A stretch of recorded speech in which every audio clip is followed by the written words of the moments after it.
बिस्मिल्लाहिर्रहमानिर्रहीम, अस्सलाम वालेकुम, गुड इवनिंग एंड नमस्कार टू एवरीवन। मैं हूं फ़खर यूसुफज़ई और आप देख रहे हैं debate with Fakhar. Debate with Fakhar में आज हम बात करेंगे सऊदी अरेबिया, यूएई और फ्रांस के ताल्लुकात के हवाले से, जो कैमरॉन साहब ने अभी विज़िट किया रिसेंटली दोनों ममालिक का, जो वहाँ पे उनकी डील्स हुई, क्या-क्या होता रहा, और उसी चीज़ को आगे बढ़ाते हुए, उस डिस्कशन को आगे बढ़ाते हुए बात करेंगे पाकिस्तान के हवाले से कि पाकिस्तान में एहतजाज हो रहे हैं कि फ्रांस की एम्बेसी को बंद किया जाए, वहाँ पे जो हुज़ूर पाक सल्लल्लाहु अलैहि वसल्लम की शान में गुस्ताखी की गई है, या जो भी चीज़ें हुई उस हवाले से। लेकिन जिनको हम फॉलो करते हैं, जहाँ पे हरमैन शरीफैन वाक़या है, उन लोगों ने उनको बड़ा पुरतपाक इस्तकबाल किया कैमरॉन साहब का, और रेड कारपेट उनको जो है रिसीव किया गया, और मतलब सबसे उनकी मुलाकातें हुई, जितने भी वहाँ की टॉप लीडरशिप है, यूएई की हो या सऊदी अरेबिया की।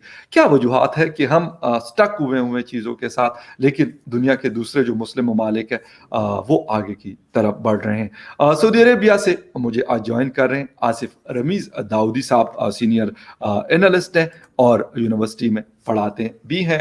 Thank you very much sir for joining the show. Thank you very much, Fakhar Bhai, for having me on your show.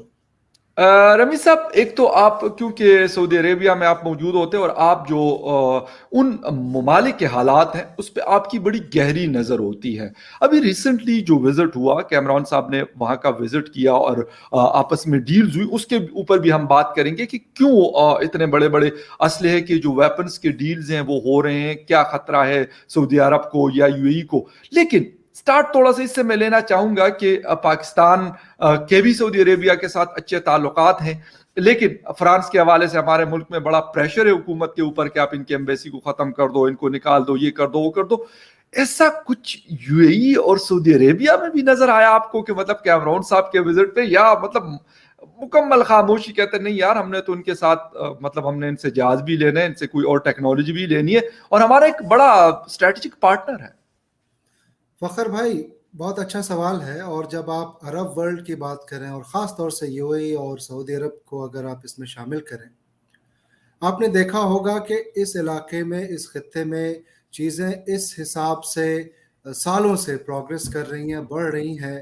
तरक्की याफ्ता मुल्क तो ये तमाम हैं ही, और पैसे की भी कमी नहीं है, लेकिन इसके अलावा जो यहाँ पे अब विजन है, या यहाँ जो तमाम नई चीज़ें देखने को मिलती हैं, या जिस तरह से मुल्क आगे बढ़ रहा है, वो बहुत ही ज़्यादा अप्रिशिएट करने वाली बात है। जी। अब ये कैसे हो पाता है? ये तभी होता है कि जब आप बहुत सी ऐसी चीज़ें हैं जो आपको लगता है कि वो बहुत बड़ा आपका कंसर्न है नहीं, और बहुत सी चीज़ें आप ऐसी होती हैं कि अगर कुछ ऐसे मुद्दे होते हैं जिसको आप जितना हवा देंगे, उससे आपकी और ज़्यादा बदनामी भी होगी, और आप अगले को और उसके वेस्टेड एजेंडे को फुलफिल करने में उसकी मदद करेंगे। होता क्या है कि पाकिस्तान से चूंकि आपने रिलेट किया है, पाकिस्तान में आपने देखा होगा कि किस तरह से अभी प्रॉब्लम्स क्रिएट हुई, कैसे वहाँ पे जो अलग अलग ग्रुप्स हैं, टीएलपी, टीटीपी, और ख़ास तौर से अभी एक रिसेंट मामला आ गया जो श्रीलंकन एम्प्लॉय का वहाँ पे इस बिल्कुल। तरीके से कत्ल हुआ। तो ये तमाम चीज़ें कहीं ना कहीं ये बताती है कि आपको अपने मुल्क के तरक्की के लिए क्या ज़्यादा बेहतर है वो सोचना पड़ेगा, बजाय इसके कि आपको ये देखना होगा कि आप कैसे ऐसे ऐसे मुद्दे पे इतना रेडिकल होके, इतना ज़्यादा आप एक्सट्रीमिस्ट होके, और आप अपने मुल्क का दुनियावी जो एक वर्ल्ड प्लेटफॉर्म है उस पे भी नाम खराब कर रहे हैं, और साथ साथ आप ये देख रहे हैं कि आपके मुल्क की तरक्की भी रुक रही है।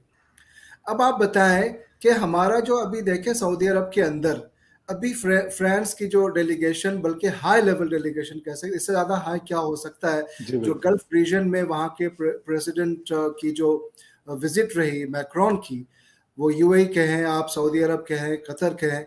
तो इसमें देखें कि बहुत ज़्यादा इस्तकबाल किया गया, और कई 27 तो एमओयू साइन हुए, और इसमें बिल्कुल। सऊदी अरब के अंदर 101 ऐसी कंपनीज थी, और 84 ऐसी फ्रेंच कंपनीज थी जो जिन्होंने ये वर्कशॉप को इस फोरम पे अटेंड की, और इसमें बहुत ही पॉजिटिव कुछ डील्स भी सामने आई। अब उधर दूसरी तरफ आपने देखा होगा कि यूएई में किस तरह से राफेल की डील हुई, और ये तमाम चीज़ें हम अभी डिस्कशन में, जैसे जैसे हमारी डिस्कशन प्रोग्रेस करेगी तो उन तमाम मुद्दों पे हम लोग तफसील में और बातें करेंगे, लेकिन यहाँ पे कहने का मतलब ये है कि जब आप इशू बेस्ड कुछ चीज़ों को करते हैं और जब आउट ऑफ द बॉक्स जाके थोड़ा सा सोचते हैं और आपको लगता है कि इस दुनियावी सतह पे आज के ज़माने में आपके मुल्क के लिए क्या सबसे ज़्यादा अहम है, आपके मुल्क में जो आपकी आवाम है उनके लिए क्या बेहतर है, उनको रोजी रोटी मिल रही है कि नहीं, वो खुशहाल है कि नहीं है, आप यहाँ का विजन देखें। अभी मैं हमेशा उसको मेंशन करता हूँ, 2030 विजन है जिसमें एक डाइवर्सिफाइड इकोनॉमी की बात चलती है, एक वाइब्रेंट सोसाइटी की बात चलती है। वो कैसे मुमकिन है? वो तभी मुमकिन हो सकता है जब आपकी सोच ऐसी हो कि आपको लगे कि आपका मुल्क किस तरीके से, इसका यह मतलब नहीं कि आप हर एक चीज से कॉम्प्रोमाइज करते हुए नजर आ रहे हैं, किसी चीज से आपको कॉम्प्रोमाइज करने की भी जरूरत नहीं पड़ रही है और आप पूरी दुनिया में एक बड़े लीडर्स बन के उभर भी जाते हैं। इसका यह कतई मतलब नहीं है कि आप किसी से झुक रहे हैं। इशू बेस्ड आपके रिलेशन जब होते हैं तो आपको पता रहता है कि कॉमन और शेयर्ड इंटरेस्ट के बेस पर दुनिया में एक जो डिप्लोमेटिक रिलेशंस डेवलप होती हैं, उसको देखते हुए आपको लगता है कि कैसे आप इस दुनिया के, इसको खित्ते को दुनिया के उस नक्शे पे मौजूद रखें इज्जत के साथ, डिग्निटी के साथ। और यही चीज हो रही है यूएई और सऊदी अरब के अंदर। सऊदी अरब के अंदर तो देखिए चीजें इतनी बदल रही हैं, इतनी यहाँ पे चीजें और बेहतर से बेहतर होती जा रही हैं और पाकिस्तान को इन चीजों से सीखने और समझने की जरूरत है। एब्सोल्युटली राइट जी, क्योंकि आप देखें कि कैसे पाकिस्तान कहीं ना कहीं इवन इस्लामिक कंट्रीज के जरिए भी आइसोलेटेड किए हुए नजर आ रहे हैं। और क्यों नहीं करें? जब आप देखें टीएलपी के सामने आप घुटने टेकेंगे, आप टीटीपी को इतना इंकरेज करेंगे तो क्या होगा? इससे आप कहीं ना कहीं तशद्दुद और जो टेररिज्म है आप उसको इनकरेज कर रहे हैं, जो सऊदी अरब, यहाँ की यूएई, इंडिया, ये तमाम कंट्रीज इसके खिलाफ हैं। फखर भाई। बिल्कुल सर, बिल्कुल आपकी बात बिल्कुल सही है। और आपकी फॉरेन पॉलिसी जो होती है वो जो मतलब एक्सपर्ट्स होते हैं उन्होंने बनानी होती, ना कि टीएलपी जैसे जो जत्ते होते हैं जो जुनूनी होते हैं और वो सड़कों पे आके और आपको फोर्स करते हैं कि नहीं जी आपने जो है इस तरीके से फॉरेन पॉलिसी को डायरेक्शन देनी। और जब आप उस तरीके से डायरेक्शन देते हैं तो फिर ये हाल होता है जो इस वक्त पाकिस्तान का हुआ अनफॉर्चुनेटली। लेकिन वो हो रहा है और हम उसी तरफ आगे भी हम उसी तरीके से चल रहे हैं, क्योंकि हम मतलब कोई इमरान खान तो यूटर्न के हवाले से मशहूर है, लेकिन यहाँ पे जहाँ पे यूटर्न लेने की जरूरत है वहां पे वो यूटर्न नहीं ले रहे। अच्छा आसिफ साहब, एक तो ये है कि मतलब जिस तरह यूएई ने डील की 80 राफेल जहाज उनसे वो खरीद रहे हैं, उसके साथ साथ सऊदी अरेबिया ने 27 एमओयू साइन किए उनके साथ। यकीनन उसमें सारे असले से रिलेटेड नहीं होंगे क्योंकि एक बड़ी ऑयल रिच कंट्री है सऊदी अरेबिया, इसके अलावा भी बहुत सारी चीजें वो लोग कर रहे हैं, जिस तरह आपने 2030 विजन की बात की। लेकिन वेपन किस लिए? क्योंकि पहले तो ये कहा करते थे कि इजराइल के साथ हमारा मसला चल रहा है, डिस्प्यूट है हमारा उनके साथ फलस्तीन के ऊपर। अब तो वो मुझे तकरीबन खत्म होता हुआ नजर आ रहा है। ईरान है या कुछ और है जिसकी वजह से इतना सारा असला खरीदा जा रहा है?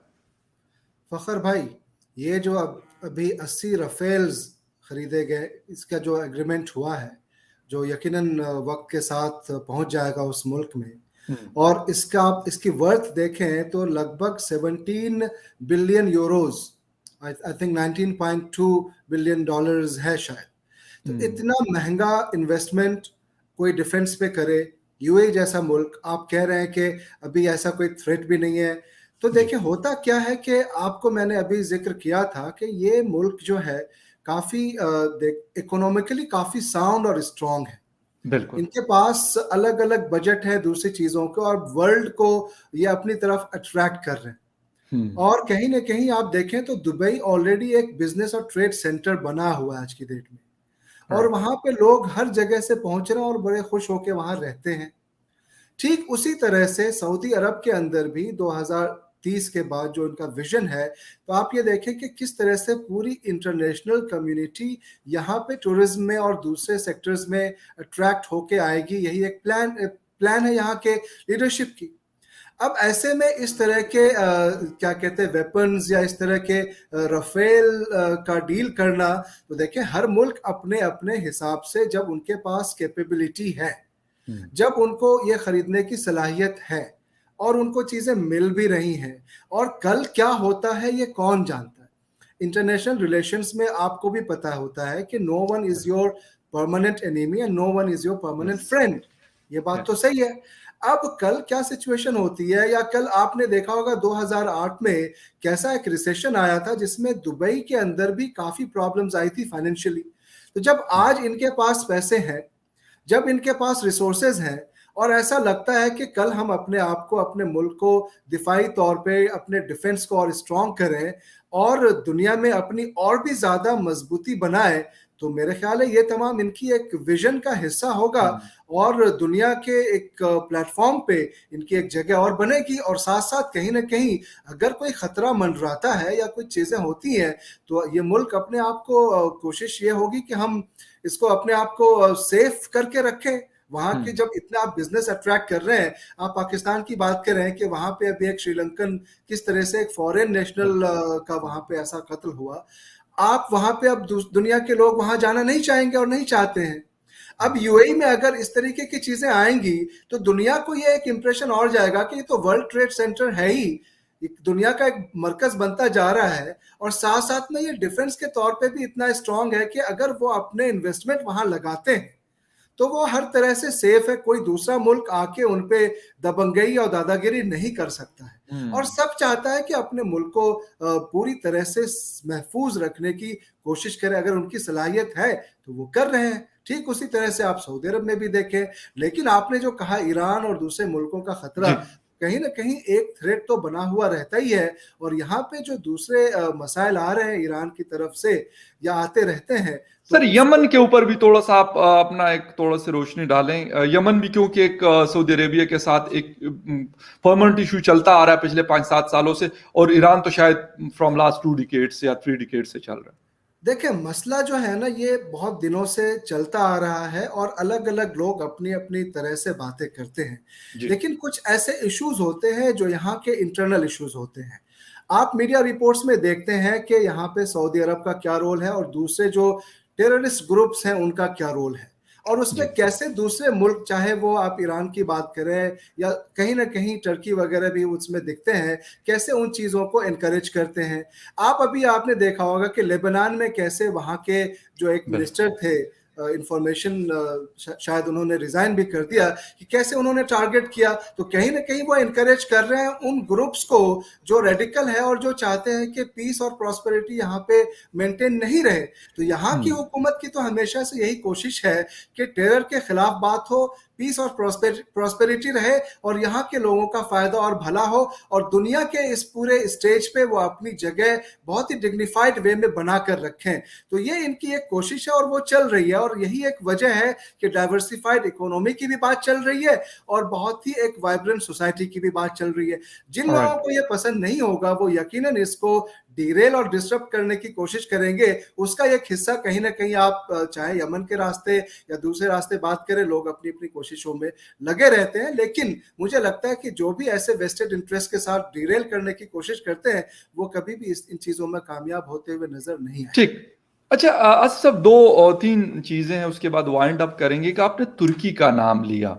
तो तुर्की के साथ क्या मसला मतलब बढ़ रहा है सऊदी अरेबिया का? जिस तरीके से हम बातें सुनते हैं कि 100 साल की डील थी तो पता नहीं इतनी थी इतनी थी। एक तो इस हवाले से आपने बात करनी। दूसरे, कतर का अभी गालिबन मोहम्मद बिन सलमान ने दौरा गालिबन करना है, आई थिंक सो, दोहा जाना है उन्होंने।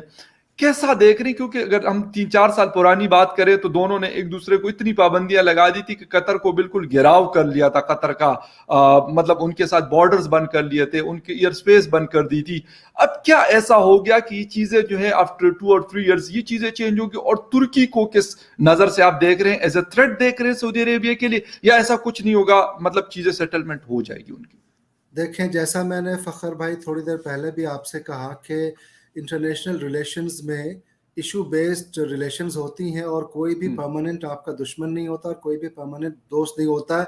और 99% केसेस में तो ऐसा ही दिखता है। कुछ हम्म, बहुत ही एक्सेप्शनल केसेस है होते हैं, जैसे कि आपने कहा ना, इजराइल पे हम लोगों ने डिस्कस किया था कि पाकिस्तानी जी। पासपोर्ट पे लिखा रहता है, तो वो एक अलग मौजू है। लेकिन जी। यहाँ पे रिलेशंस बदलते रहते हैं, सिनारियो बदलते हैं, ब्लॉक्स बदलती हैं, और लेकिन नेशनल इंटरेस्ट हमेशा एक ही रहता है। हुँ। यहाँ के नेशनल इंटरेस्ट में जो चीज़ें होती हैं, उसको वो लोग देखते हुए चीज़ों को आगे करते हैं। 3-4 साल पहले कतर के साथ जो मामलात रहे होंगे और अगर अभी यहाँ से कुछ ऐसी प्लानिंग हो रही है जाने की, तो देखें कहीं पे भी मैं तो ये कहता हूँ कि अगर हालात कुछ शेयर इंटरेस्ट के बेस पे बेहतर होती है, तो आम आवाम का तो हमेशा से फ़ायदा ही होता है, कहीं भी आप देखें। हुँ। और इस तरीके के स्टेप्स अगर कोई ली जाती है, आप खुद देखें कि लेबनान के अंदर भी तमाम एम्बेसीज़ जो हैं वो एम्बेसडर्स को वापस बुलाया गया और जी। किस तरह से दूसरे और अरब मुल्कों ने उनको एम्बेसडर्स को वापस बुलाया और लेबनान को आइसोलेट किया और यकीनन देखें कि वहाँ के उस मिनिस्टर को रिज़ाइन भी करना पड़ा। तो अब हुँ। क्या लगता है कि ये हमेशा परमानेंट तो ये तमाम चीज़ें ऐसी रहेंगी नहीं। हो सकता है कि राइट। कल को कुछ नई चीज़ें आ जाए, अभी जैसे लोग कह रहे हैं कि अभी फ्रेंच जो लीडरशिप है, मैक्रोन, वो कुछ नेगोशिएट भी करने की कोशिश कर रहे हैं, कुछ बातें भी चल रही हैं और हो सकता है कि लेबनान के भी मामलात कुछ बेहतर हो जाएँ, अगर वो इनके कंडीशंस को मान लें। तो ऐसे राइट। तमाम सिचुएशन जो है ना, ये बदलती रहती हैं और जब आपके सॉवरेनिटी पे या आपके नेशनल हुँ। इंटीग्रिटी पे या नेशनल सिक्योरिटी पे जब बात आती है, तो कोई भी मुल्क उससे कॉम्प्रोमाइज़ करता नहीं है। और सऊदी अरब क्यों करे? सऊदी अरब तो एक बहुत ही बड़ा मुल्क है और यहाँ की एक विज़न है और यहाँ एक देखें पेट्रोलियम का रिसोर्स देखें और दूसरे आप हुँ।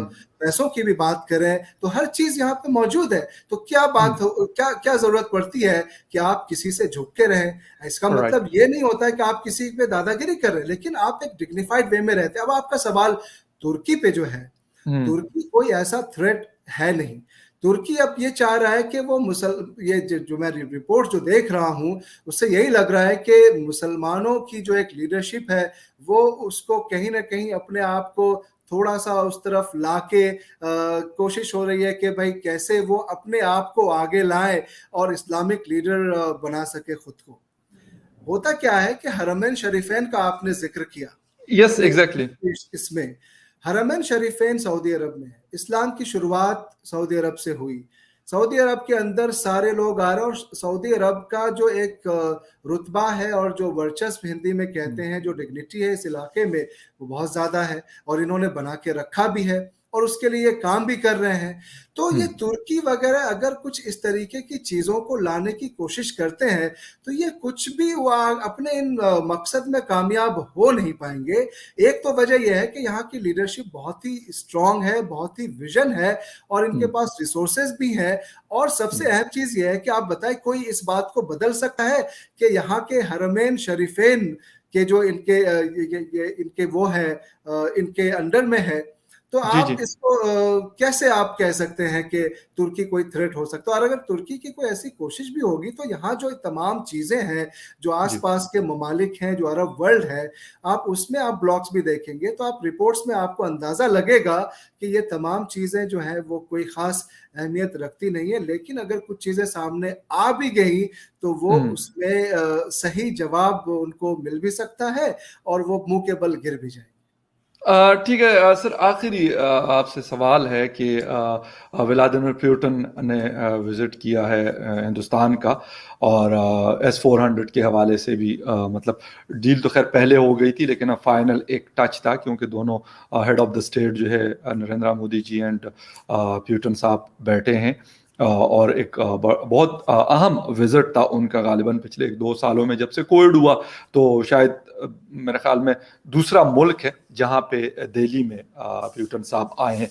कैसा देख रहे हैं उनके विज़िट को? और फिर उसी में अमेरिका के साथ भी ताल्लुकात हैं, क्या कोई मुतासिर हो सकते हैं या ऐसा कोई असर नहीं पड़ेगा? रशिया अपनी जगह होगा और वाशिंगटन जो है वो अपनी जगह होगा? फ़खर भाई, सवाल आपका बहुत अच्छा है और इस पे मैं आपको यही बताना चाहूँगा कि इसको कहते हैं कि क्या होता है एक्चुअल में फॉरेन पॉलिसीज़ और जी। इसको कहते हैं कि दुनिया में आप किस तरह से अपने आप को एक वर्ल्ड लीडर की तरह पॉलिसीज़ को अपने सामने रखते हैं। हुँ। आप पिछले, मैं ये नहीं कहता हूँ 20-25 साल पुरानी बात करें, पिछले 2 से 3 महीने तक का ट्रैक रिकॉर्ड देख लें हुँ। हिंदुस्तान का हुँ।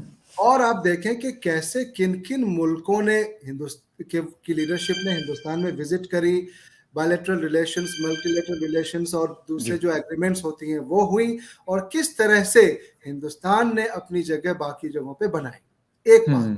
ठीक। अब ये रशिया के साथ जो ये डील होना या रशिया के लीडरशिप का यहाँ पे आना, खास तौर से वो पूरे 2 साल के अंदर ये दूसरी ऐसी कोई फॉरेन ट्रिप रही उनकी।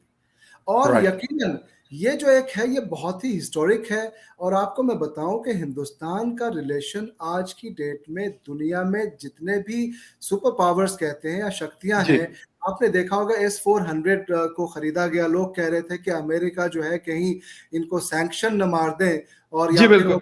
प्रेसिडेंट जो है वो अपने पावर को इस्तेमाल करते हुए इस चीज को खत्म भी कर सकते हैं। बहुत सी बातें उस पर भी हुई, लेकिन हमारी फॉरेन पॉलिसी आप देखें और हमारी जो आज की डेट में एक दुनिया में जगह है, उसको आप इन तमाम चीज़ों से इवैल्यूएट कर सकते हैं। अब आपने अपने इंट्रोडक्शन में भी कहा था कि पाकिस्तान के शायद अखबारों में इसका जिक्र भी आया था और हमने भी देखा।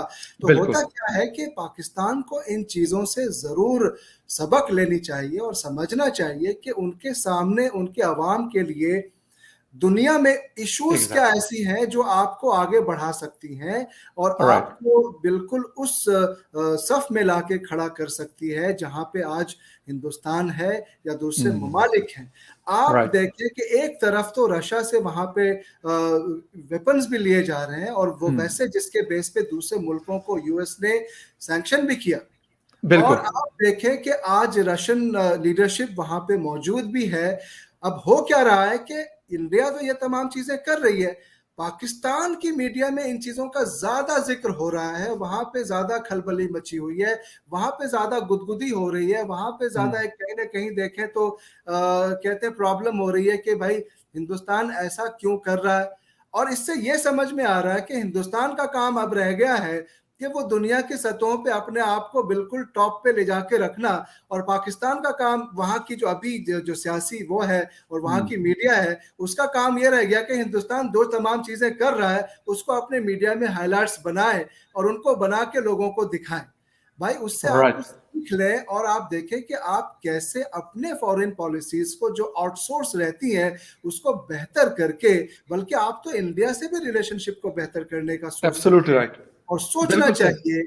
और कैसे आप देखें कि दो मुल्कों के रिलेशन बेहतर हो सकते हैं, तो आपकी जो एग्ज़ैक्टली। इकोनॉमिक कंडीशन है, आपके वहां पे जो चैलेंजेस आज की तारीख में है वो बहुत ज्यादा है और वो चैलेंजेस और बढ़ती जाएंगी क्योंकि दुनिया में ये अभी एक जो कई मामला तो पहले से आए, टीएलपी का बिल्कुल। मामला आया, टीटीपी का मामला आया, अब एफएटीएफ का मामला है, एक नई चीज और आ गई कि एक फॉरेन नेशनल को इस तरह से श्रीलंकन किया गया, है ना। प्रियंका आप देखिए कुमारा साहब, बिल्कुल। चीजें जब होंगी और आपकी हुकूमत या आपकी स्टैब्लिशमेंट वहां बैठ के ऐसे ग्रुप्स को गवर्नमेंट में शामिल करने की कोशिश करेगी जिनका हुँ। मकसद ही यही है कि वो किसी भी तरह से आपके तमाम जो फोकस है वो उधर ही बना रहे, दुनिया कहाँ जा रही है, दुनिया किस मोड़ पे है। वेरी मुझे राइट। लगता है कि आपके मुल्क में ये कहते हैं ना, दो जो फॉरेन मिनिस्टर्स और जो डिफेंस मिनिस्टर्स की जो होती है ना 2+2 मीटिंग, शायद आपके यहाँ इसका कोई कॉन्सेप्ट भी नहीं होगा या हमने देखा भी नहीं है। तो इन तमाम चीजों को इनकरेज करने के बजाय वहां पे इनकरेज किया जा रहा है इन ग्रुप्स को और वहां पे इन हुँ। चीजों को जस्टिफाई किया जा रहा है जो मेरे राइट। ख्याल से नहीं होना चाहिए, ताकि आपके अवाम का फायदा उन चीजों में बिल्कुल बिल्कुल। बिल्कुल दाऊदी साहब, आप ने बिल्कुल सही बात की कि मतलब you should learn from Hindustan, और जो भी दुनिया के ममालिक अपनी फॉरेन पॉलिसी को आगे लेके बढ़ रहे हैं और बेहतरी की तरफ जा रहे हैं, तो हमें बिल्कुल उनसे सीखना चाहिए। और आपने हमारे डिफेंस मिनिस्टर की बात की, अनफॉर्चुनेटली वो आज कल परसों कहीं पे बैठे हुए अपने हल्के में बैठ कर नौशहरा में बैठ के ये कह रहे थे कि यार असल में नौजवान जो है वो मतलब गुस्से में आ गए थे प्रियंका कुमारा साहब की जब लिंचिंग हुई, तो कहते हैं कि मैं भी मुसलमान हूँ और मुझे भी ऐसा गुस्सा आ सकता है। तो मुझे नहीं समझ आती कि ये मुसलमान सिर्फ दुनिया में ये पाकिस्तान में रहते हैं या कहीं और भी मुसलमान रहते हैं। वैसे तो 1.5 अरब की पॉपुलेशन अराउंड द वर्ल्ड रहती है। प्लीज आप अपना कमेंट करें और फिर वाइंड अप कर रहा हूँ, टाइम खत्म। इसमें मैं एक चीज़ यही कहना चाहूँगा कि वो जो कह रहे हैं कि मुसलमान मैं भी हूँ, मुझे भी गुस्सा आ सकता है, आ जाता है। पहली चीज़ बिल्कुल तो ये बताएं, ऐसी कोई मिसाल आपको सऊदी अरब के अंदर दिखती है? सर, यूएई दुनिया में के किसी और दिखती है? मुस्लिम मुल्क में नहीं मिलती। सऊदीया को तो छोड़ दे, किसी और मुस्लिम मुल्क में सऊदीया नहीं को मैं मिलती। इसलिए कह रहा हूँ कि यहाँ पे तो इस्लामिक तमाम वो है ना, जी, बिल्कुल, मेन बिल्कुल। शरीफ है, इसलिए मैं जी, कोट कर रहा बिल्कुल, हूँ। बिल्कुल। दूसरी चीज़ मैं आपको बताऊँ कि आप के डिफेंस मिनिस्टर जो हैं, डिफेंस के मुद्दों पे भी नज़र आ जाएँ, तो लोगों को पता रहेगा कि आपके डिफेंस मिनिस्टर का नाम क्या है। लेकिन इन मुद्दों पे वो आके बात कह रहे हैं जो मेरे ख़्याल से मुनासिब नहीं है। एग्ज़ैक्टली। लेकिन मैं इस पे एक चीज़ आपको बताना जी, चाहूँगा जी। कि हिंदुस्तान के अंदर लगभग 15% हिंदुस्तान की आबादी की 15% जो है मुसलमान हैं, लगभग हुँ। 20 करोड़ आप कह लें, और जी। आपके पाकिस्तान में भी लगभग 22 करोड़ या बिल्कुल, बिल्कुल लगभग ऐसा ही है। बराबर है, ठीक है? अभी हमारे यहाँ पे एक साहब है, हकीकत तो है कि मैं उनका नाम भी नहीं लेना चाहता हूँ। जी। इसलिए मैं नहीं लेना चाहता हूँ कि जिस तरह से वो अपनी बातों को रखते हैं, जिस तरह से जी। वो एक कहते हैं ना पागलपन, या वो जी। मैं वसीम रिज़वी की बात कर रहा जी, हूँ, जी, ठीक? बिल्कुल। और मैं तो किसी डिस्कशन में उसको लाना भी नहीं चाहता, मैं तो लानत बिल्कुल सही। भेजता हूँ उस इंसान पे, ठीक है? इसलिए कि अगर आपके कुछ वो हैं कंसर्न्स हैं, तो आप उसको सही तरीके से रखें। आप बिल्कुल, डायलॉग बिल्कुल। करके, गाली गलौज करके, आप किसी को डिफेम करके, आप ये देखें कि पूरी दुनिया यस, में आप अगर 1-2% कुछ लोग ऐसा करते हैं जिसको हम और आप हमेशा कंडेम करते हैं। हम एग्ज़ैक्टली। जैसे लोगों के बारे में सोच लो कि जो हमेशा टेररिज्म को वो करते हैं, बिल्कुल सही कह क्या रहे हैं। कहते हैं, क्रिटिसाइज़ करते हैं। हम एग्ज़ैक्टली। चाहते हैं कि वो जो लोग भी हमारे क्या कहते हैं इस्लाम और रिलीजन को वो गुमराह कर रहे हैं, बदनाम करते हैं। उनको हम डिफेंड ना करके बल्कि सही चीजों को दें, तो वो हमसे आपके यस, डायलॉग करें ना, वेरी राइट। बजाय इसके कि वो गालियां दे रहे हैं। तो गालियां कोई सोल्यूशन थोड़ी है, और हमारे एब्सोल्यूटली राइट हिंदुस्तान सर। के कॉन्स्टिट्यूशन ने खुद उनकी तमाम चीजों को रिजेक्ट किया। खैर, इसमें मैं इसलिए कहना चाह रहा हूं कि जिस जिस तरह के अल्फाज उस इंसान ने हमारे पैगंबर मोहम्मद सल्लल्लाहु अलैहि जी, वसल्लम के बिल्कुल। लिए या उनकी फैमिलीज के लिए लिए हैं, मैं तो उसको यूज इस्तेमाल भी नहीं कर सकता हूं। जी, और मैं बिल्कुल। तमाम अपने मुसलमान भाइयों से भी रिक्वेस्ट करूंगा कि जो भी आपके दूसरे रिलीजन के लोग हैं, कभी भी उनके किसी देवी देवता या उनके जो एग्ज़ैक्टली। क्रिश्चियनिटी, उनकी इज्जत करें। और अगर सर कोई आपकी नाइत्तफाकी है, तो आप उनसे डायलॉग करें, अपने कंप्लेंट्स को, ग्रीवेंसेस को रजिस्टर करवाएं, बातचीत करें, एग्ज़ैक्टली। ना कि आप गाली गलौज करें अपने इस चीज को कि आपको एक पब्लिसिटी मिले।